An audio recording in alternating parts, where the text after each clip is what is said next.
Power of the Holy Ghost, let it come. The power of the Holy Ghost, let it come. The power of the Holy Ghost, let it come.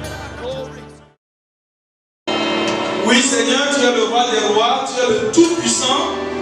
Nous allons t'adorer aujourd'hui, nous allons t'adorer demain et nous allons t'adorer pour toujours au nom de Jésus. Donne-nous la grâce de ne jamais donner l'adoration à un homme, à une idole, à qui que ce soit au nom de Jésus. Mais que toujours et toujours, nous te donnons toute la gloire. Que ton nom soit glorifié. À présent, nous voulons écouter ta parole. Nous demandons que ton esprit qui enseigne vienne enseigner et que ton peuple soit richement béni au nom de Jésus. Merci Seigneur parce que nous savons que tu nous as exaucés. Au nom puissant de Jésus, nous avons prié que tout le monde dise Amen. Amen. Nous sommes très contents d'être encore dans la présence du Seigneur en ce jour parce que lorsque nous sommes dans la présence du Seigneur, c'est l'abondance de la plénitude de la bénédiction de l'Éternel. C'est la plénitude de la bénédiction de l'Éternel. C'est l'abondance de la bénédiction de l'Éternel. Amen. Nous allons lire Matthieu chapitre 16, le verset 13, 14, 15, 16 et 17. Matthieu chapitre 16, le verset 13 au verset 17. La Bible dit, Jésus étant arrivé dans le territoire de Césarée de Philippe, demanda à ses disciples, qui dit-on que je suis, moi, le Fils de l'homme? Verset 14. Il répondit, les uns disent que tu es Jean-Baptiste, les autres Élie, les autres Jérémie, ou l'un des prophètes. Verset 15. Et vous, leur dit-il, qui dites-vous que je suis? Simon-Pierre répondit, tu es le Christ, le Fils du Dieu vivant. Jésus reprenant la parole lui dit, tu es heureux, Simon, fils de Jonas, car ce ne sont pas la chair et le sang qui t'ont révélé cela, mais c'est mon Père qui est dans les cieux. Amen. Jésus a posé la question à ses disciples, qui dit-on que je suis? Et quand ils ont répondu, Jésus leur a demandé cette fois-ci, et vous, qui dites-vous que je suis? Autrement dit, il y a une conception que les gens ont de moi. Il y a une autre conception que vous, qui êtes mes disciples, vous avez de moi. Et moi aussi, j'ai une conception de moi. Mon Père a une conception de moi. Et ici, ce que nous comprenons, c'est que les gens peuvent dire des choses de Jésus qui ne sont pas forcément ce que Jésus est. La preuve, c'est que ici, les gens ont dit qu'il est qui? Il est Jean-Baptiste. Est-ce qu'il est Jean-Baptiste? Non. Mais c'est ce que les gens ont pensé qu'il est. Il y a d'autres qui ont dit qu'il est Élie. Parce qu'il a fait des choses que Jean-Baptiste et Élie ont fait, mais il ne l'est pas. Il y a d'autres qui ont dit qu'il est Jérémie. Peut-être parce qu'il ressemble, ou bien certaines de ses actions ressemblent à Jérémie, mais il n'est pas Jérémie. Il est Jésus. Il est Christ. Mais les gens avaient une conception peut-être erronée de lui, et il voulait que les disciples maintenant disent qui il est.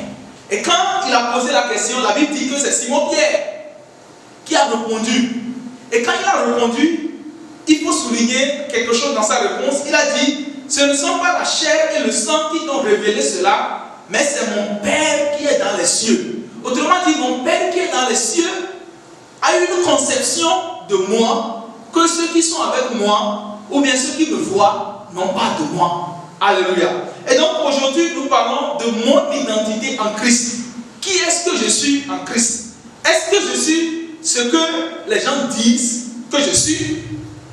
Est-ce que je suis ce que les gens, est-ce que je pense que je suis? D'abord, il a dit, est-ce que je suis ce que les gens pensent que je suis? Est-ce que je suis ce que je pense que je suis? Est-ce que je suis ce que je suis, ou bien est-ce que je suis ce que Dieu pense de moi? Alléluia. J'ai parlé de 4 choses.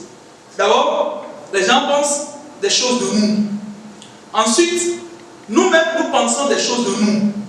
Ensuite, nous sommes quelque chose.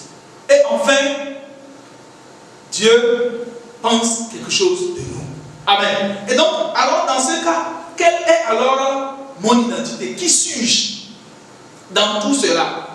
Qu'est-ce qui m'identifie? Qu'est-ce qui est réellement celui que je suis?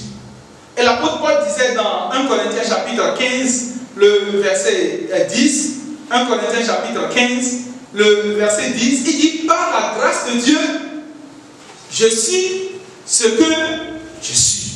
Amen. Autrement dit, il pouvait dire, je suis ce que je suis, mais il n'a pas dit. Il a dit, par la grâce de Dieu, je suis ce que je suis. Ça veut dire que ce que tu es, quand on enlève la grâce de Dieu, tu ne peux pas être ce que Dieu veut que tu sois. Alléluia. Donc c'est la grâce de Dieu qui s'ajoute à ce que tu es pour que tu sois ce que tu es. Aujourd'hui, je vais parler de 7 choses rapidement qui nous identifient et qui doivent faire de nous des gens qui ne devons pas nous comporter par rapport à ce que les gens disent de nous. Alléluia. Le jour où tu vas commencer par penser que c'est ce que les gens disent de toi qui fait de toi ce que tu es, tu ne peux jamais faire la volonté de Dieu. Parce que les gens vont chercher toujours à te dire que tu n'es pas ce que tu penses être. Alléluia. Et là, tu ne serais pas en train de faire ce que Dieu veut que tu fasses. Je vais parler de 7 choses, comme les 7 jours de la semaine. Et chaque jour, vous allez vous rappeler d'un élément et vous allez vous poser la question, est-ce que vraiment vous êtes cela? Alléluia. 7 choses. D'abord, par la grâce de Dieu, nous devons comprendre que c'est ce que Dieu veut que nous soyons, que nous allons être. Et Dieu va nous donner de comprendre que nous avons beaucoup de la valeur à ses yeux. Nous avons beaucoup de la valeur à ses yeux. Au point où, parfois, nous-mêmes, nous nous diminuons, nous nous rabaissons, alors que nous sommes vraiment des gens de valeur aux yeux de Dieu. Amen. Il arrive parfois quelqu'un porte un habit et toi-même tu ne connais pas le prix de l'habit. C'est-à-dire que tu ne connais pas la valeur. Et tu penses que c'est un habit moins cher. Mais il va falloir que la personne te donne le prix. Vous avez compris, non? Ça voudrait dire que ce n'est pas la manière dont la personne a pensé du prix de ton habit qui donne en réalité la valeur à ton habit. Tu sais à quel prix tu as acheté ton habit. Alléluia. Et donc, en ce moment, il va falloir comprendre que c'est toi-même qui sais la valeur que tu as. Et quand tu sais et que tu es convaincu de la valeur que tu as, tu ne peux pas prendre ce que les gens vont dire là comme si c'est eux qui ont raison. Mais par contre, tu sauras que c'est toi-même qui sais celui que tu es. Je vais parler d'abord du fait que je suis l'ouvrage de Dieu et son enfant. Numéro 1. Qui suis-je? Numéro 1. Je suis l'ouvrage de Dieu et son enfant. Qui suis-je? Numéro 2. Je suis une nouvelle créature. Qui suis-je? Numéro 3. Je suis fils et héritier de Dieu. Qui suis-je? Numéro 4. Je suis le temple du Saint-Esprit. Qui suis-je? Numéro 7. Je suis l'ami de Christ et son ambassadeur. Qui suis-je? Numéro 6. Je suis citoyen du ciel. Qui suis-je? Numéro 7. Je serai comme Christ quand il reviendra. Amen. Alléluia. Alors, vous êtes là? Amen. Nous serons comme Christ quand il reviendra au nom de Jésus. Il y a beaucoup de choses qu'on peut dire quand on parle de notre identité en Christ. Mais j'ai retenu les 7 pour nous permettre à ce que, si nous avons 7 au moins, quand nous marchons, nous n'allons plus marcher comme avant. Alléluia. Quand nous prions, nous n'allons plus prier comme avant. Quand nous chantons, nous n'allons plus chanter comme avant. Quand nous rêvons, nous n'allons plus rêver comme avant. Parce que notre identité est connue et c'est clair. Numéro 1, je suis l'ouvrage de Dieu et son enfant. Éphésiens chapitre 2, verset 10. Éphésiens 2, verset 10. Car nous sommes son ouvrage, ayant été créés en Jésus-Christ de bonnes œuvres que Dieu a préparées d'avance afin que nous les pratiquions. Alléluia. L'apôtre Paul dit que nous sommes l'ouvrage de Dieu. Alléluia. Nous ne sommes pas une transformation des éléments de la nature, comme les gens le disent. Nous avons été créés, parce qu'il a dit, nous sommes son ouvrage ayant été créés. Alléluia. Nous sommes la propriété, l'ouvrage. Dieu a, comment on le dit, le brevet sur nous. Vous avez compris, non? C'est lui qui nous a créés. C'est lui qui nous a fabriqués. Et par conséquent, nous ne sommes pas fabriqués par Satan. Alléluia. Satan ne nous possède pas. Les sorciers ne nous possèdent pas. C'est Dieu qui nous a créés. Et c'est pourquoi nous sommes ces enfants. Regardez dans Jean chapitre 1, le verset 12. Jean chapitre 1, le verset 12, il dit: mais à tous ceux qui l'ont reçu et à ceux qui croient en son nom, elle a donné le pouvoir de devenir enfants de Dieu, lesquels sont nés. Alléluia.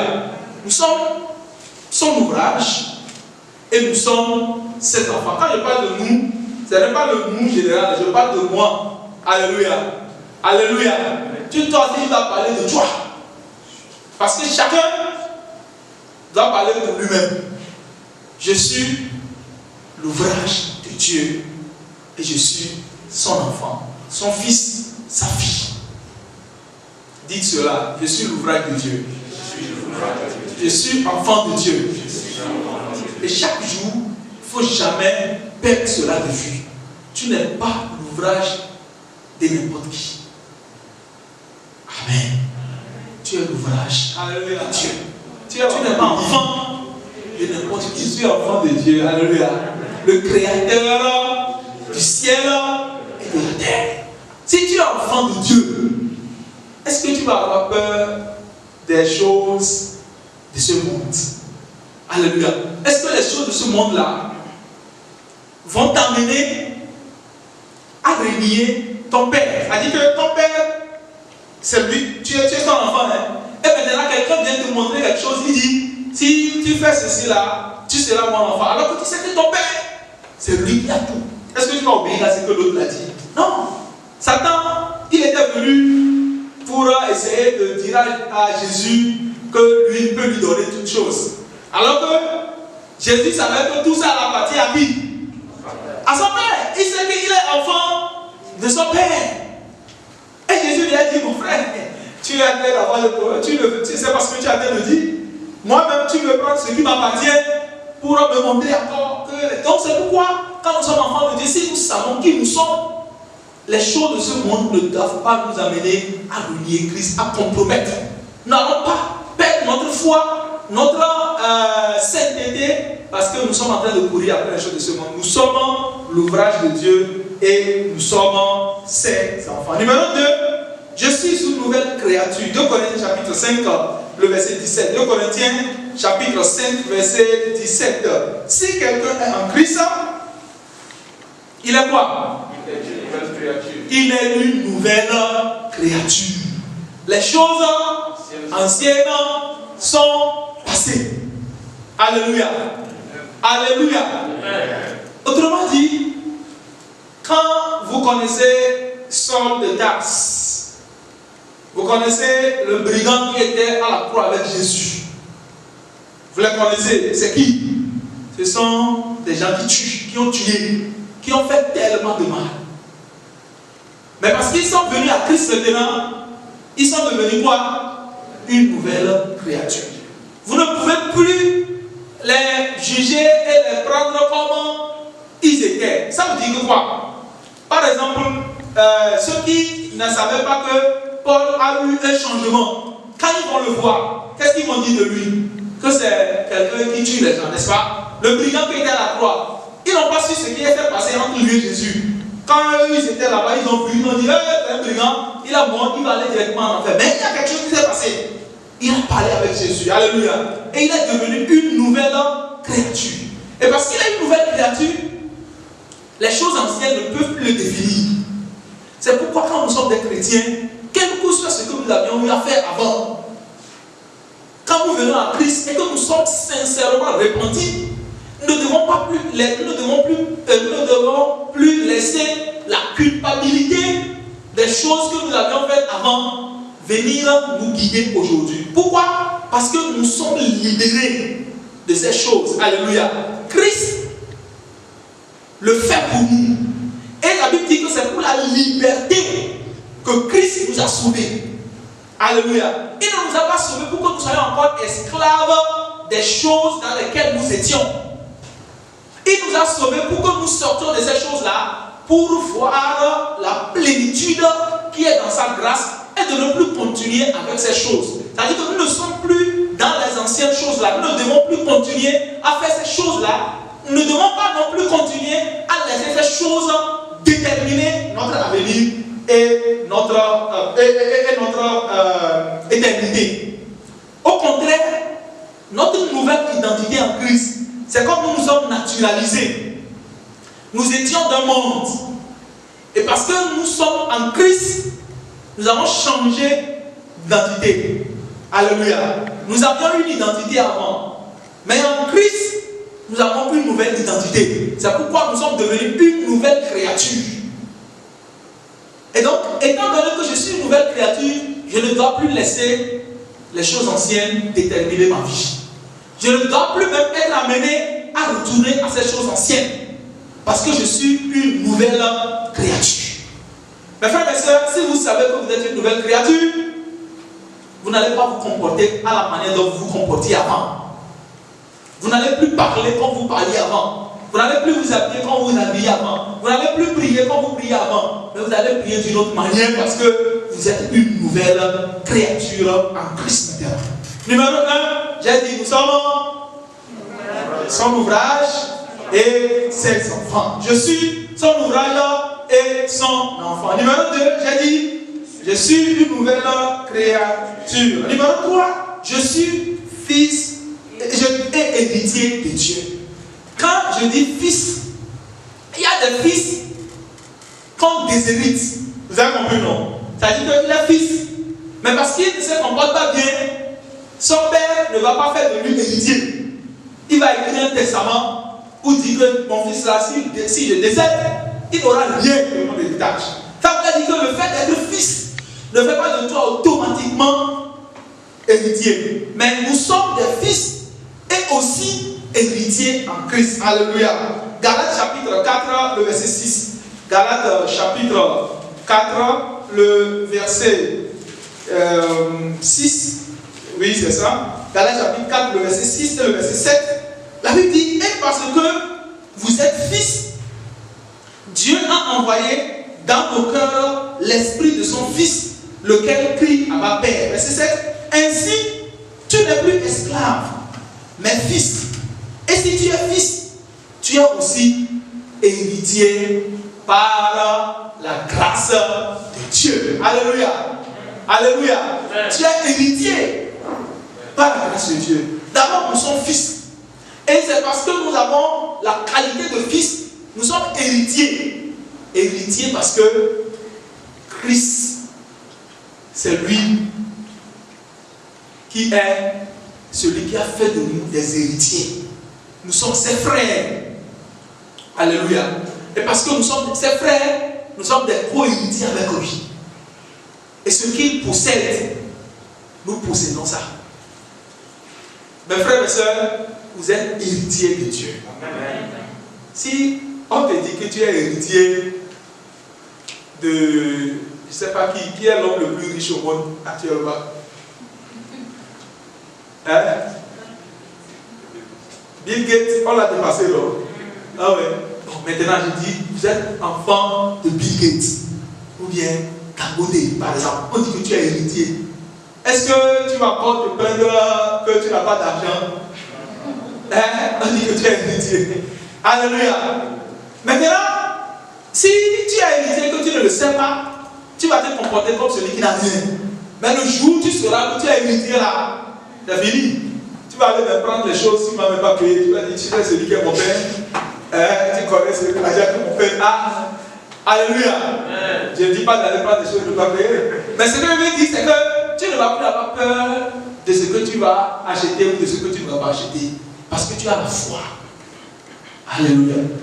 Alléluia. Moi, j'ai dépassé cela. Je n'ai plus peur. Alléluia. Parce que je sais que Dieu a tellement fait des choses spectaculaires. Au point où il y a la soeur qui a témoigné aujourd'hui. Quand elle témoignait, ça m'a rappelé un événement aussi dans ma vie. Et je crois que quand on est dans des telles circonstances où nous ne savons pas quelle décision on est appelé, il faut simplement prier Dieu. Il faut dire Seigneur, Seigneur, Seigneur, voici la situation dans laquelle je suis. Je veux que toi-même tu arranges les choses pour toi. Et puis tu es tranquille. Tu t'en vas. Et Dieu lui-même il arrange les choses pour toi. Alléluia. C'est comme cela. Nous devons dépasser le fait que nous avons des problèmes parce que nous savons de qui nous sommes héritiers. Alléluia. Tu as ton nom parmi les héritiers de Dieu. Et parce que tu as ton nom parmi eux, tu ne peux pas te plaindre de ce que des petites choses de ce monde. Alléluia. Je suis héritier de Dieu. Numéro 1, je suis qui? Je suis qui encore? Numéro 2? Je suis quoi encore? Numéro 3? Numéro 4, je suis le temple du Saint-Esprit. 1 Corinthiens chapitre 3 verset 16. Vous savez, le Saint-Esprit, la Bible dit, vous recevrez une puissance. Alléluia. Vous recevrez quoi? Une puissance. Et la suite de ce verset, Actes chapitre 1 verset 8, le Saint-Esprit survenant sur vous. Autrement dit, quand le Saint-Esprit vient sur ce mot-là, c'est que vous avez une puissance. Aujourd'hui, qu'est-ce que les gens cherchent? Les gens cherchent la puissance. Ils cherchent la puissance. Ils sont prêts. Vous faites tout pour avoir la puissance. Mais vous, la Bible dit que parce que le Saint-Esprit est en vous, vous avez une puissance. Amen. Vous avez une puissance. Personne ne peut venir vous effrayer. Vous avez une puissance. Et regardez ce qu'il dit dans 1 Corinthiens chapitre 3, le verset 16. 1 Corinthiens chapitre 3, le verset 16. Nous allons lire cela rapidement. Ne savez-vous pas? Oui. Ne savez-vous pas que vous êtes le temple de Dieu et que l'Esprit de Dieu habite en vous? Ne savez-vous pas que vous êtes le temple de Dieu? Vous savez, la maison de Dieu, c'est le temple de Dieu. Et que le Saint-Esprit habite en vous. Vous avez compris cela? Vous recevrez une puissance. Le Saint-Esprit. Maintenant, vous êtes le temple, vous êtes la maison. Ça veut dire que vous-même là, le Saint-Esprit habite en vous. Ça veut dire quoi? Il y a une puissance qui habite en vous. Amen. Amen. Vous avez le courant en vous. Amen. Si quelqu'un vous touche, il sera électrocuté en même temps. Si un sorcier veut vous toucher, il sera électrocuté. Pourquoi? Parce qu'il y a une puissance en vous. Alléluia. Aucun homme ne peut vous toucher. Même de loin, ils sentent la puissance, la force. Parce que vous-même, là, vous dégagez une puissance. Vous avez le Saint-Esprit en vous. Amen. Nous avons le Saint-Esprit en nous. Nous sommes le temple du Saint-Esprit. Ça veut dire que ce n'est pas seulement quand nous sommes dans la maison de Dieu que le Saint-Esprit est avec nous. Ce n'est pas seulement lorsque nous sommes à l'église que le Saint-Esprit est avec nous. Partout nous sommes. Parce que ça habite en nous. Quand nous nous déplaçons avec cette puissance. Le Saint-Esprit ne nous quitte pas. Il est en nous. Il habite en nous. Je suis quoi? Du Saint-Esprit. Numéro 5, je suis l'ami de Christ et son ambassadeur. Qui est l'ami de Christ? Alléluia. Jean chapitre 15, le verset 15. Il dit, je ne vous appelle plus, Jean chapitre 15, le verset 15. Je ne vous appelle plus serviteur. Nous avons dépassé l'étape de serviteur. Dites Amen à cela. Amen. Parce que le serviteur ne sait pas ce que fait son maître. Mais je vous ai appelé ami. Parce que je vous ai fait connaître tout ce que j'ai appris de mon Père. Nous étudions de la parole de Dieu. Tu es ami de Christ. Quel ami fidèle tendre, n'est-ce pas? Nous avons dans Jésus-Christ. C'est ça. Quand nous avons un ami,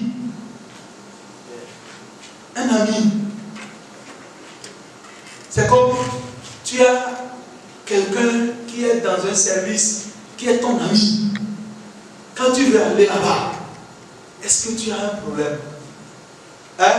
Tu vas non, parce que tu vas chez ton ami, n'est-ce pas? Quand tu as besoin d'un service,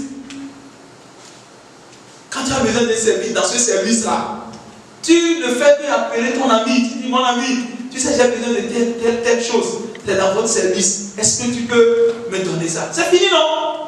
Est-ce que tu as besoin même de te déplacer? Parfois, c'est ça. Nous sommes amis de Christ. Et nous sommes ça ambassadeurs. Pourquoi? Parce que partout nous représentons notre ami.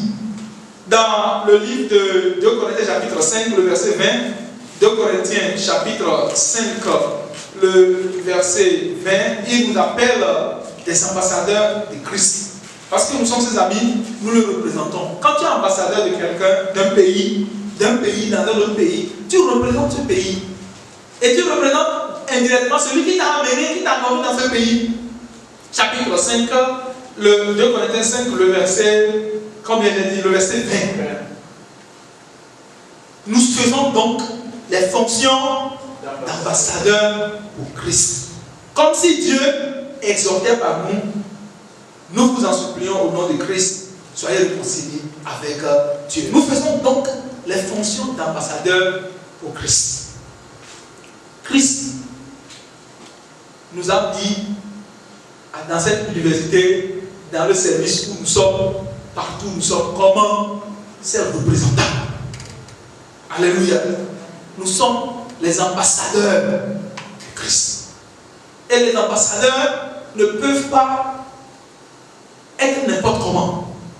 Parce qu'ils sont à l'image de leur pays, là où ils sont ambassadeurs.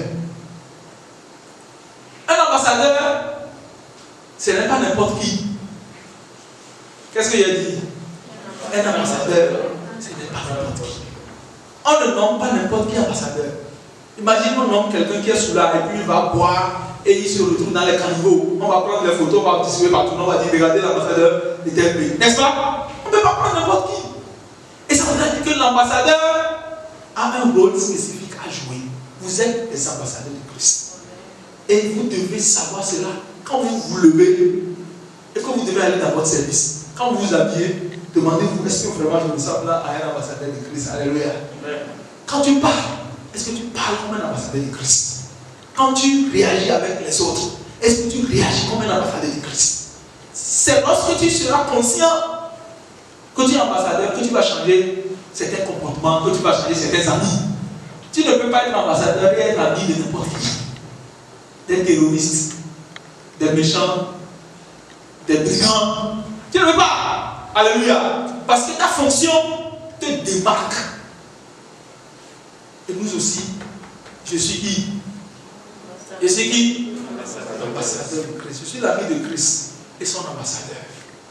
Je ne peux pas trahir Christ. Je ne peux pas trahir mon ami.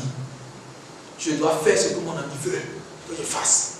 Et c'est comme cela que nous devons nous comporter. Tout ce que Christ veut que nous fassions, c'est cela que nous devons faire. Le temps est en train de passer rapidement. Nous allons voir le sixième élément. Je suis citoyen du ciel.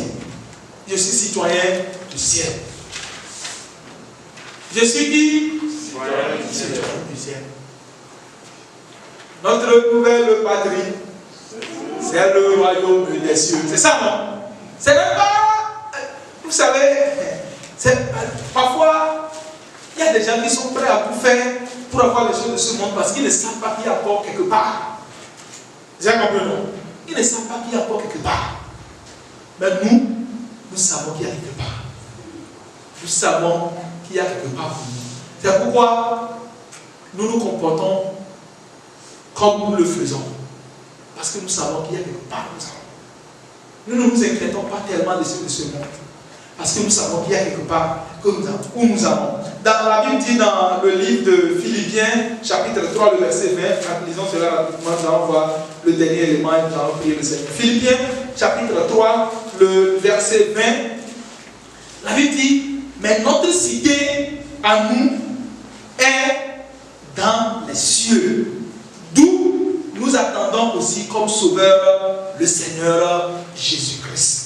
Je m'en vais vous préparer une place. Jean chapitre 14, le verset combien? 1, 2 et 3. Jean 14, 1, 2. Comme votre cœur ne se trouble point. Croyez en Dieu et croyez en moi. Il y a plusieurs demeures dans la maison de mon Père. Si cela n'était pas, je vous l'aurais dit. Je vais vous préparer une place. Jésus te prépare une place. Amen. Et lorsque je m'en serai allé et que je vous aurai préparé une place, je reviendrai et je vous prendrai avec moi, afin que là où je suis, vous y soyez aussi. Jésus est où? Il est au ciel. Afin que là où je suis, vous y soyez aussi. Je suis citoyen du ciel. Mes frères et mes sœurs, je ne suis pas togolais à vie. Après, je vais mourir un jour. Et si je meurs, on m'enterre au Togo, je suis citoyen du ciel. Je vais me retrouver au ciel. Amen. Parce que je ne suis pas togolais pour toujours. Je suis togolais pour un temps. Le temps que je vais vivre sur la terre. Mais après, je suis citoyen du ciel pour toujours. Gloire à Dieu. Le jour où tu es de nouveau, ton nom est inscrit dans le livre de vie.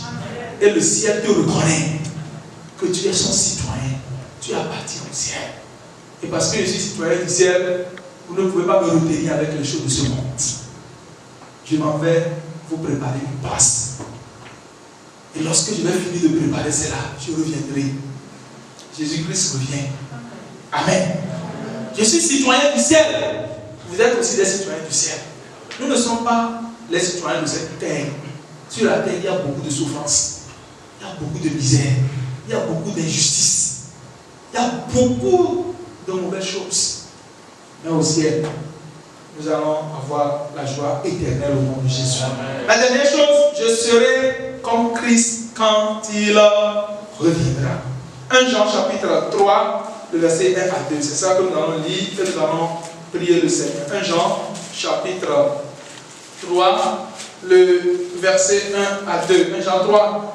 Voyez quel amour le Père nous a témoigné pour que nous soyons appelés enfants de Dieu. Et nous le sommes. Si le monde ne nous connaît pas, c'est qu'il ne l'a pas connu. Bien-aimés, nous sommes maintenant enfants de Dieu et ce que nous serons n'a pas encore été manifesté.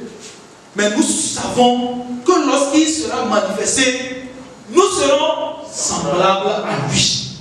Parce que nous le verrons tel qu'il est. Numéro 1, je suis l'ouvrage de Dieu et son enfant. Numéro 2, je suis. Numéro 3, je suis fils et héritier de Dieu. Numéro 4, je suis le don du Saint-Esprit. Numéro 5, je suis ami de Christ et son ambassadeur. Numéro 6, je suis citoyen du ciel. Numéro 7,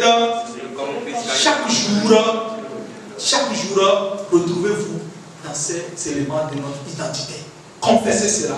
Priez. Dites à Christ, je ne suis pas n'importe qui, je suis ton héritier, je suis ton enfant, je suis ton ambassadeur. Et à cause de cela, je ne suis pas n'importe qui. Alléluia. Nous allons lever pour prier le Seigneur. Notre identité en Christ. Par la grâce de Dieu, je suis ce que je suis. Alléluia. Par la grâce de Dieu, je suis ce que je suis. Qui es-tu? Qu'est-ce que les gens disent de toi? Est-ce que c'est ça qui te détermine? Non. Dieu pense autrement de toi. Ton mari peut penser quelque chose de toi, ta femme, tes enfants.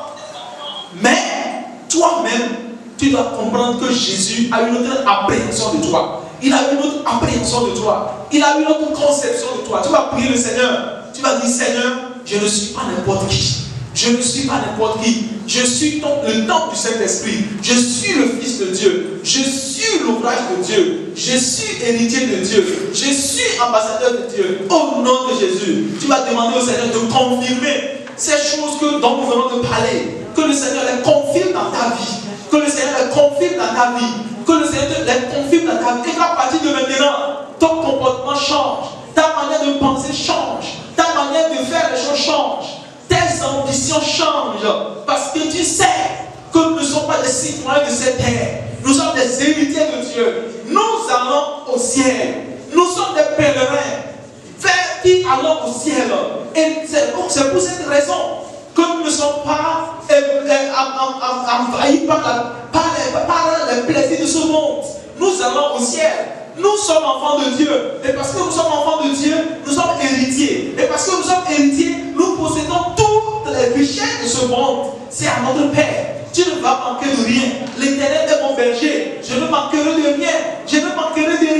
il est ton berger. Tu vas dire, Seigneur, mon identité en toi, je prie que cela soit toujours dans ma pensée, que je me comporte conformément à cette identité que j'ai en Christ au nom de Jésus. Je me comporte conformément à cette identité que j'ai en Christ au nom de Jésus. Je ne veux pas être distrait par les choses que les gens pensent de moi. Je ne veux pas être distrait par le complexe d'infériorité que j'ai à partir d'aujourd'hui. Je ne veux pas me comparer à des hommes, mais je sais celui que je suis. Je sais celui que je suis. Je sais celui que je suis. Je sais que je suis ton enfant. Je sais que je suis ton enfant. Cela me suffit. Ça me suffit. Même si les gens de ce monde me détestent, même s'ils me haïssent, même s'ils me rejettent, je suis enfant de Dieu.